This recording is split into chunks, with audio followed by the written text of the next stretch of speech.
In the autumn of 1883, a teamster named Amos Tilden was digging a settling trench through the salt crust at Teels Marsh, Nevada, 90 miles east of the young town of Hawthorne, when his shovel struck something that did not sound like rock. The trench was routine work, part of the borax operation that had turned the flat white basin into one of the busiest industrial sites in the Nevada desert. And Tilden had cut 100 trenches like it before that one. This one stopped him.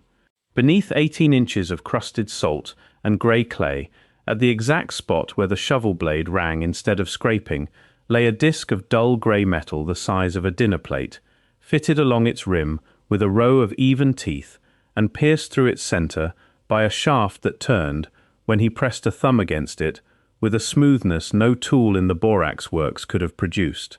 He did not know what he had found.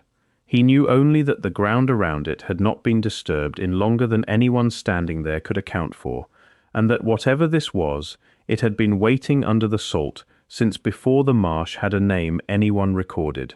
By that evening, 3 other men from the works had come to look, and by the next morning, the foreman had sent word to the company office in Hawthorne that the crew had found, in his own words written into the shift log, a wheel of metal, teethed like a mill gear, buried where no mill has ever stood. If you're enjoying this story so far, don't forget to hit the like button and subscribe. Drop a comment telling me where in the world you're watching from. I love hearing from you. The object Tilden pulled from the trench was, by every description recorded that week, a disc roughly 14 inches across and just under 2 inches thick, machined, if that is the word, to a uniformity that the borax works' own blacksmith could not reproduce with the tools on hand. Its teeth, 36 of them by one count and 37 by another, were spaced with a regularity that a hand file does not achieve, each tooth identical to its neighbor within a tolerance the blacksmith said he would need a lathe finer than any he had used in 20 years of metalwork to match. The shaft through its center was a different metal entirely, paler than the disc, resistant to the file in a way that neither iron nor bronze should have been, and fitted into its housing with a closeness that left no play when the disc was turned, none of the looseness that 1883 machining, however careful, reliably left behind. 2 assayers who examined a filing from the shaft's surface in the weeks that followed disagreed on its exact composition, but agreed on one point. Neither had assayed an alloy quite like it before, and neither could name a mine or a foundry within 1,000 miles that was producing anything resembling it. The salt itself told its own version of the story. Teels Marsh had been forming its crust in slow seasonal layers for longer than any geologist working the district in 1883 could confidently measure, and the object had come up from a depth that placed it, by the roughest reckoning available at the time, beneath layers that predated any recorded human presence on that basin floor.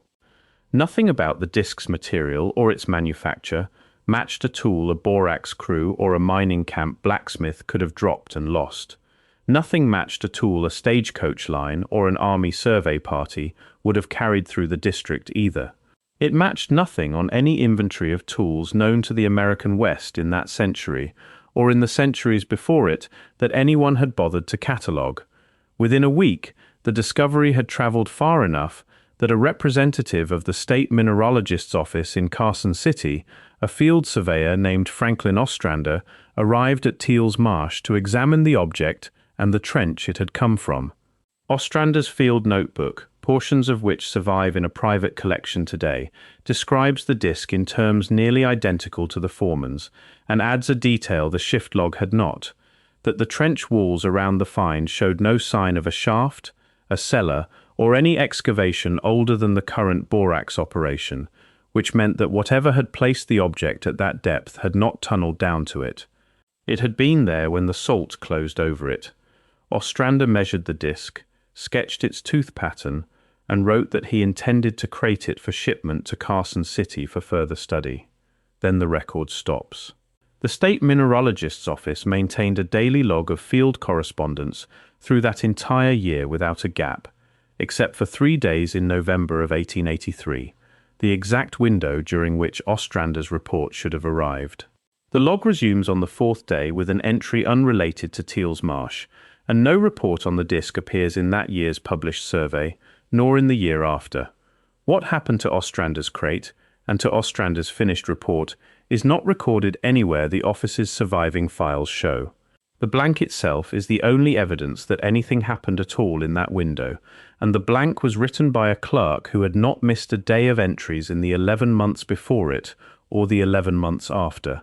The trench crew searched the surrounding ground for 3 additional days at the company's direction, widening the cut in both directions in case the disk had come loose from something larger still buried nearby. They found nothing. No tools, no bones, no hearth ash, no scrap of the kind of debris that even the most careful ancient toolmaker tends to leave scattered around a worksite. The absence troubled Ostrander enough that he noted it twice in his surviving pages, once as a plain observation, and once, in the margin, as a question he never answered in writing. Why a single object, and only a single object, would be resting alone in ground that showed no other trace of anyone having ever stood there. A workshop leaves shavings, a camp leaves ash, a burial leaves bone. Teels Marsh, at the depth where the disk had rested, offered none of it, only salt, clay, and one machined wheel with nothing beside it to explain how it had arrived or who had set it there. A second figure enters the record 2 years later.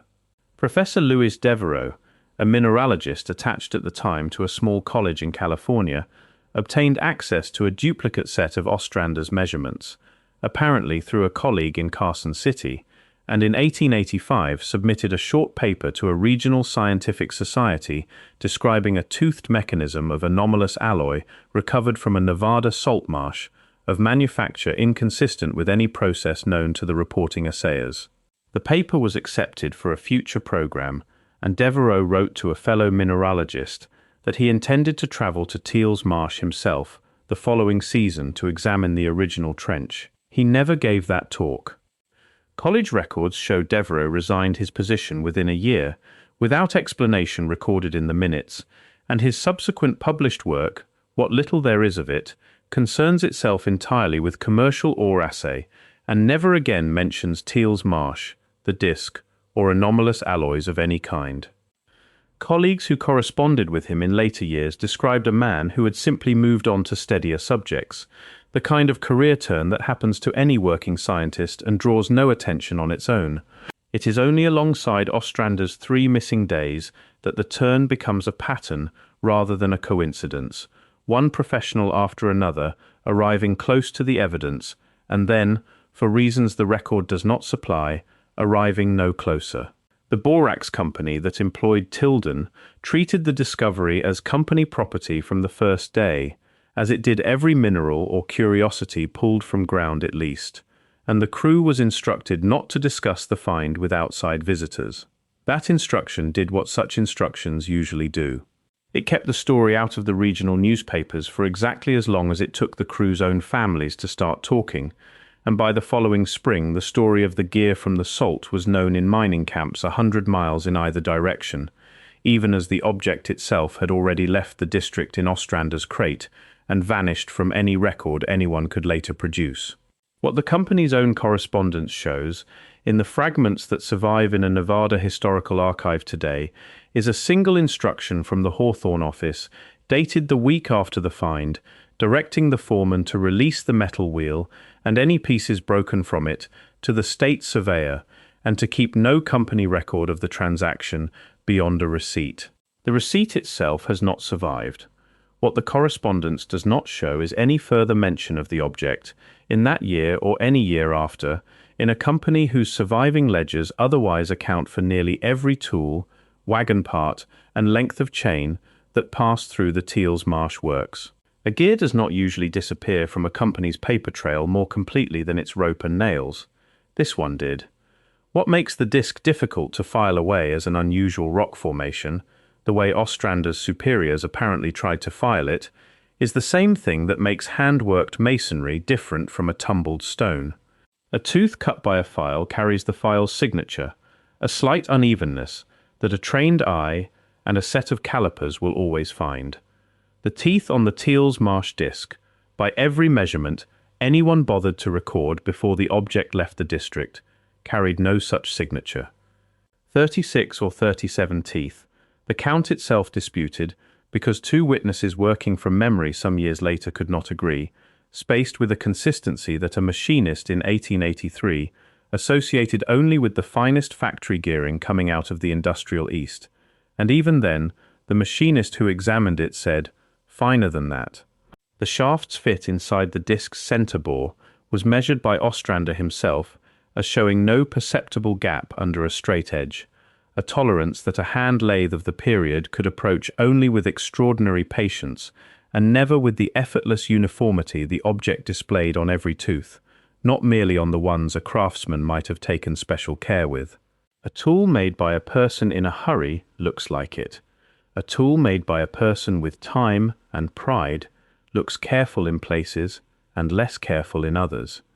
This object looked identical in every direction anyone turned it, tooth after tooth, with no place where the maker's attention had visibly wandered. The Marsh itself offered one more piece of testimony that no one at the time was equipped to fully weigh. Teels Marsh forms its salt in seasonal sheets, and by 1883, the borax crews cutting trenches across the flat had learned to read those sheets the way a woodsman reads growth rings, a rough but consistent count of dry seasons stacked one on another. Ostrander's own notebook records the depth of the find and estimates, cautiously, that the layers above the disc represented a span of time longer than any local settlement, longer than any expedition on record, longer, by his own hedge, than he was comfortable putting a number to in a report meant for a state office. He did not finish that report. What he left behind is a measurement without a conclusion, a depth without a date, the last honest thing anyone in an official capacity wrote about Teels Marsh before the 3 missing days closed over the rest of it the way the salt had closed over the disc itself. That is where the official record of Teels Marsh ends. The questions were never answered. The people positioned to keep asking them simply stopped, one after another, in a pattern too orderly to be accident, and too quiet to be anything a person could point to and call deliberate. What is left is a shift log with a gap the shape of 3 days, a resigned professor who never gave his talk, a receipt that does not exist, and a wheel of alloy that no one in 1883 could explain, and no one after 1883 was permitted, or willing, to keep explaining. If you're hooked on this story, make sure to subscribe and turn on notifications so you never miss an upload. Your support means everything and helps me bring you more emotional stories like this one. Teels Marsh would be easier to set aside as one strange find in one strange basin if the pattern stopped there, but it does not. In 1897, workers cutting salt on the Bonneville Flats in Utah, in ground with the same kind of layered crust and the same kind of slow seasonal build, uncovered a smaller fragment of fitted metal, toothed along one broken edge, that a Salt Lake City assayer described in a private letter as kin to the Nevada piece, by alloy and by cut, though he could not say by what road the resemblance traveled. That fragment passed through 2 private hands before the trail on it goes cold, and the assayer's letter is the only surviving document that connects it to Teels Marsh at all, since no state office in either territory filed a formal report on it. 14 years later, in 1911, prospectors working a salt pan in the Atacama Desert of Chile, a basin with no known connection to either Nevada or Utah beyond its shared geology of ancient dried lake bed, recovered a toothed disc close enough in dimension to Ostrander's original measurements that a mining engineer who examined photographs of both, decades afterward, called the match too precise to be coincidence and too strange to be forgery. What is consistent across the 3 sites is material fact recorded, however thinly, by working professionals who had every reason to describe what they saw plainly, and no reason to invent a resemblance across 3 basins on 2 continents that had never communicated with each other. What is consistent in the institutional response is just as plain: a finding, a brief flurry of interest from someone qualified to investigate, and then a silence that no single person can be blamed for, and that no one, across 4 decades and 2 hemispheres, ever broke. Photographs of the Bonneville Fragment and the Atacama disc, The only two images anyone has been able to locate from either site show the same tooth profile Ostrander sketched at Teels Marsh, a squared base narrowing to a slightly rounded point, unlike the wear pattern a millstone gear or a wagon part of the period would show. The Atacama disc, recovered nearly whole, still carried a section of its shaft when it was photographed, the same pale, file-resistant metal the Nevada assayers had described 30 years earlier on the other side of the world. No cable, no telegraph line, no shared expedition connects a Nevada borax crew in 1883 to a Chilean salt pan in 1911, and no forger working in either decade had a plausible reason to manufacture a matching resemblance across two continents for an audience that, in both cases, amounted to a handful of working men who never sought publicity and in most cases never learned what the other basin had produced. The resemblance was not built for anyone to notice. It was noticed anyway, decades later, by people comparing old photographs for reasons that had nothing to do with proving a point. None of the three objects has ever been assembled, examined side by side, or tested with instruments finer than what an 1883 or 1911 assayer had on hand. What thin evidence survives suggests a shared manufacture, not three separate coincidences of nature producing toothed metal discs, independently in three unrelated basins, since geology does not cut teeth and geology does not fit a shaft to a bore without play. If the resemblance holds, and the surviving letters and photographs give no honest reason to doubt that it does, then whatever made the Teels Marsh disc reached across more than one basin and more than one continent, a capability applied at a level of consistency no isolated culture stumbling onto metalworking by accident tends to produce. A single strange object invites a single strange explanation. Three objects, alike in alloy and alike in cut, separated by oceans and by the deep time buried in three different beds of salt, invite something closer to a conclusion, however uncomfortable that conclusion is to sit with. In the 1960s, a materials engineer working for a mining consultancy in Reno came across Ostrander's surviving notebook pages in a private collection and spent several months trying to reconcile the tooth count and shaft tolerance against every metalworking process catalogued for the American West before 1900. His unpublished report, a copy of which remains with the same collection today, concluded that no documented tool or lathe operating in Nevada, California, or the mining districts of the Intermountain West before that date could have produced the tolerances Ostrander described, and that the alloy, as best as could be reconstructed from a partial assay, matched nothing in the metallurgical literature of the period either. He recommended a fuller investigation. No fuller investigation followed. His name appears once in the collection's correspondence, and never again in any subsequent study of Teels Marsh, another professional, arriving close to the evidence, and then, like Devereux 80 years before him, simply not arriving any closer. What the existence of the disc demands, if the depth Ostrander measured and never finished reporting is taken at its word, is a maker working in salt basin terrain, long before any timeline currently taught in a classroom allows for tool-cutting metalwork of that precision to exist anywhere on the continent. It demands either that the timeline is wrong or that the object is a forgery planted for reasons no one has ever produced a motive for, in a decade and a district where forging an alloy no assayer could identify would have required resources and intent far beyond what any prankster at a borax camp could plausibly muster. Between those two explanations, the historical record, thin as it is, leans toward the first, if only because every person positioned to argue for the second walked away from the argument instead of making it. No one ever produced the forger, the workshop, or the motive that the second explanation requires.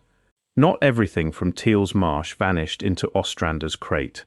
Before the foreman's crew released the disc to the state surveyor, Amos Tilden kept back a smaller piece, a broken tooth no larger than a thumb that had snapped free during the excavation and that no one thought worth cataloguing alongside the object itself. He kept it in a tobacco tin for the rest of his life, and according to family testimony passed down through 3 generations, it stayed in that family, moved state to state in the same tin, and sits today in the possession of a descendant in northern Nevada who has had it examined twice by independent metallurgists, both of whom confirmed an alloy composition consistent with the original 19th century industrial process. The fragment is small, unremarkable to look at, and entirely real, the one piece of Teels Marsh that the record could not make disappear because it was never inside the record to begin with. It survived by accident in a dead man's pocket in a container built for tobacco, while a state office lost 3 days of its own paperwork, and a professor lost his nerve, and a company lost a receipt for a piece of metal it otherwise accounted for beside its wagon chains.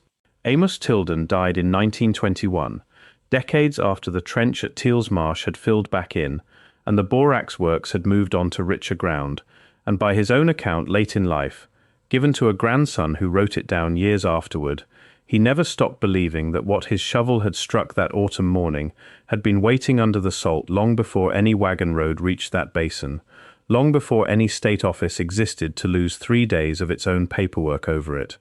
He was not a scientist. He had nothing to defend and no reputation to protect by insisting on what he had seen. What he had was a fragment in a tin, a memory of a wheel that turned smoother than anything his own hands had ever built, and a plain conviction that the ground he had dug into that day had not been empty before people like him arrived to dig it. What ties Teels Marsh to the Bonneville fragment and to the Atacama disk is not a story anyone constructed after the fact to sell tickets or fill a program.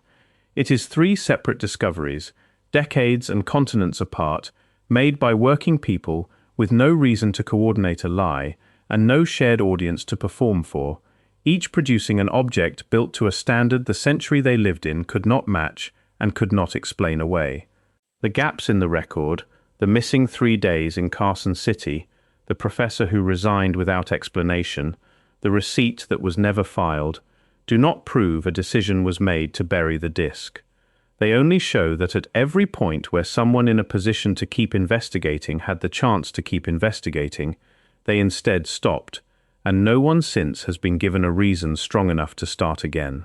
The trench at Teels Marsh filled back in, the salt closed over whatever remained below Ostrander's measured depth, and the only object anyone can still hold in their hand is a broken tooth in a tobacco tin, carried home by a man who never claimed to understand what he had found, only that he had found it, and that it had not belonged to the salt to begin with.